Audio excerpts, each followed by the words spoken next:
Avon Punjabi निडर निरपक्ष नमी सोच मैं आपका दोस्त सोम सहोता लेकर हाजिर हूँ करंट इशू के लिए चलते हैं गाज़ियाबाद से बड़ी खबर आ रही है और गाज़ियाबाद पुलिस को उस वक्त बड़ी सफलता हाथ लगी है जब उन्होंने नकली और अवैध शराब बनाने वालों का पर्दा फाश किया है। और कैसे ये लोग पकड़े गए, पूरी खबर देने के लिए गाज़ियाबाद से मेरे साथ जुड़ चुके हैं मुकेश चौधरी जी, उनसे लेते हैं जानकारी। मुकेश जी, क्या अपडेट है इस खबर को लेकर? जी सोम जी, देखिए ये गाजियाबाद पुलिस के लिए बड़ी कामयाबी हुई है क्योंकि अभी हाल ही में कितने त्योहार आ रहे हैं, तो त्योहारों के देखते हुए शराब का काफी मात्रा में बिक्री बढ़ जाती है, जिसके चलते और पटाखों की वजह से यहाँ पर पुलिस ने छापेमारी चल रही थी, चेकिंग चल रही थी।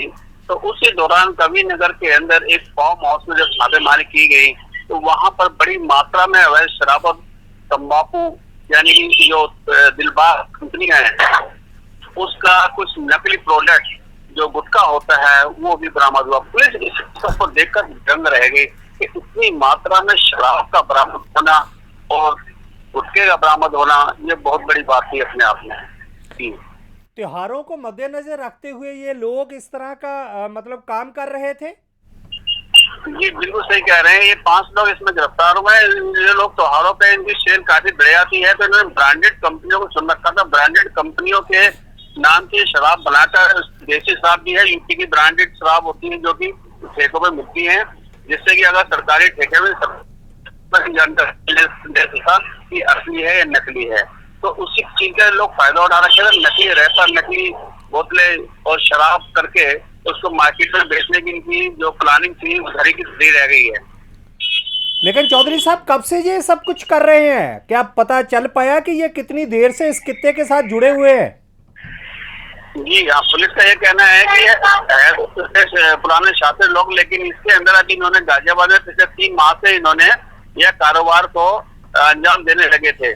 लेकिन अभी क्योंकि छापेमारी चल रही थी, चेकिंग चल रही थी, जिसके तहत जल्द से जल्द इस पर कार्रवाई की जाए और बड़ी मात्रा में लोगों से किसी भी हादसे को होने से रोका गया है। तो यदि अगर गलती से नकली शराब परोसी जाती और कुछ गलत काम हो जाता तो उसके लिए सरकार जिम्मेदार होती, लेकिन इसकी छापामारी ने बड़ी कामयाबी हासिल कर इन लोगों को जेल का रास्ता दिखाया। जी चौधरी साहब, जाते जाते ये भी बताएं कि ये लोग कब से इस के साथ जुड़े हुए हैं, और मैं ये बात पूछना चाहता हूं कि सिर्फ गाजियाबाद में इनका ये सब कुछ चल रहा है या आस पड़ोस के शहरों में भी चल रहा है सब?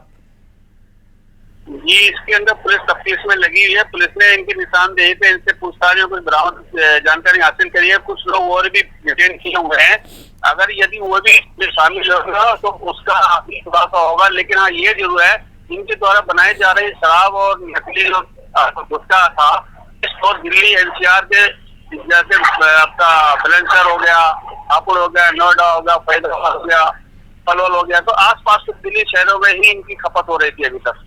बहुत बहुत मेहरबानी मुकेश जी, आपने जानकारी दिया। और इस संबंध में क्या बातचीत हुई है, आइए सुनते हैं। ये देखिए, थाना कवि नगर और CO सेकंड की क्राइम टीम ने एक गुड वर्क किया है। इसमें एक नकली शराब फैक्ट्री का भांडाफोड़ किया है। इस नकली शराब फैक्ट्री में शराब तो बनती ही थी, साथ ही साथ ये लोग दिलबाग कंपनी के नाम से एक नकली गुटखा भी तैयार करते थे। इस शराब फैक्ट्री में पकड़े गए 5 अभियुक्त हैं, जिनका पूर्व में भी अच्छा खासा आपराधिक इतिहास रहा है। पकड़े गए अभियुक्त जिनका नाम फारूक, शाहरुख, वरीश, आज़ाद और रईस है।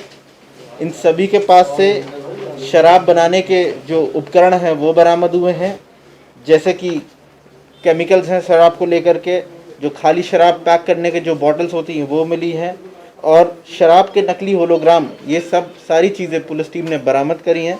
ये जो आगामी त्यौहार को लेकर के शासन के दिशा निर्देश हैं उसको लेकर के सतर्कता ऑलरेडी बढ़ती जा रही थी, उसी के क्रम में ये गिरफ्तारी की गई हैं। और इस तरीके की जो नकली शराब है ये जो दिल्ली NCR में जैसे मेरठ, बुलंदशहर, नोएडा और इन तमाम शहरों में ये लोग सप्लाई करते थे। इनसे पूछताछ में 2-3 और लोग के नाम अभी प्रकाश में आए हैं और आगे उनकी धरपकड़ के लिए भी टीमें बनाई जा रही हैं। सर, कब से काम कर रहे थे, कितना समय इनको हो गया था, अब तक कितना माल बेचा? अब तक की पूछताछ में इन्होंने बताया कि ये काम लगभग पिछले 2-3 महीनों से कर रहे थे और काफ़ी मात्रा में ये लोग ऑलरेडी नोएडा, बुलंदशहर और मेरठ जैसे शहरों में जो सरकारी शराब के 2 ठेके होते हैं वहाँ पे ये लोग सप्लाई करते थे।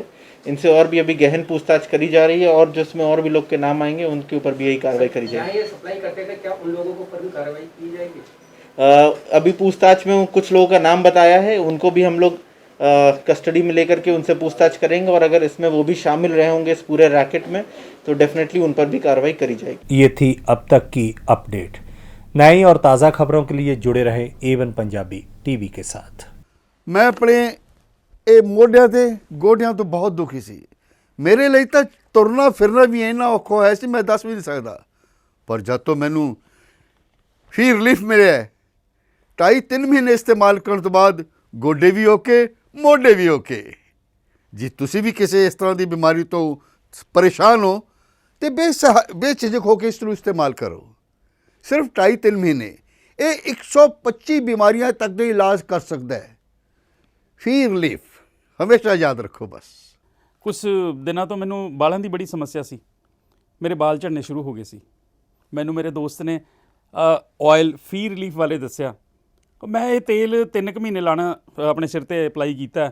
ਇਹ ਬਿਲਕੁਲ ਆਯੁਰਵੈਦਿਕ ਤੇਲ ਹੈ, ਇਹਦਾ ਕੋਈ ਸਾਈਡ ਇਫੈਕਟ ਨਹੀਂ ਹੈ ਤੇ ਮੇਰੇ ਬਾਲ ਜਿਹੜੇ ਗੰਜਪਣ ਪੈਣਾ ਸ਼ੁਰੂ ਹੋ ਗਿਆ ਸੀ ਉਹ ਦੁਬਾਰਾ ਆਉਣ ਲੱਗ ਗਏ ਤੇ ਮੈਨੂੰ ਤਾਂ ਬੜਾ ਫਾਇਦਾ ਦਿੱਤਾ ਇਸ ਨੇ। ਜੇ ਤੁਹਾਨੂੰ ਵੀ ਕਿਸੇ ਇਸ ਤਰ੍ਹਾਂ ਦੀ ਪ੍ਰੋਬਲਮ ਦਾ ਤੁਸੀਂ ਸਾਹਮਣਾ ਕਰ ਰਹੇ ਹੋ ਤਾਂ ਇਹ ਤੇਲ ਲਾਣਾ ਨਾ ਭੁੱਲੋ। ਕਿਤੇ ਨਾ ਕਿਤੇ ਅਸੀਂ ਆਪਣੇ ਬਾਲਾਂ ਕਰਕੇ ਸ਼ਰਮ ਫੀਲ ਕਰਦੇ ਹਾਂ ਕਿ ਸੋਸਾਇਟੀ 'ਚ ਬੈਠੇ ਹਾਂ ਕਿ ਕੋਈ ਮਜ਼ਾਕ ਨਾ ਕਰ ਰਿਹਾ ਹੋਏ, ਪਰ ਥੈਂਕਸ ਟੂ ਫ੍ਰੀ ਲੀਫ ਜਿਹਨੇ ਮੇਰਾ ਇਹ ਕੌਨਫੀਡੈਂਸ ਬਿਲਡ ਕੀਤਾ, ਜਿਹਦੇ ਲਗਾਉਣ ਨਾਲ ਮੈਂ ਮਾਰਕੀਟ 'ਚ ਹੁਣ ਬੜਾ ਹੀ ਕੌਨਫੀਡੈਂਟ ਹਾਂ ਔਰ ਇਹਦੇ ਨਾਲ ਮੈਨੂੰ ਬੜਾ ਫਾਇਦਾ ਹੋਇਆ। ਅਤੇ ਮੈਨੂੰ ਸਰਵਾਈਕਲ ਦੀ ਵੀ ਦਿੱਕਤ ਸੀ ਅਤੇ ਉਹਦੇ ਨਾਲ ਵੀ ਮੈਨੂੰ ਬੜਾ ਰਿਲੀਫ ਮਿਲਿਆ। ਇਹ ਯੂਜ਼ ਕਰੋ ਅਤੇ ਮੈਂ ਪ੍ਰੈਕਟੀਕਲ ਯੂਜ਼ ਕਰ ਰਿਹਾ।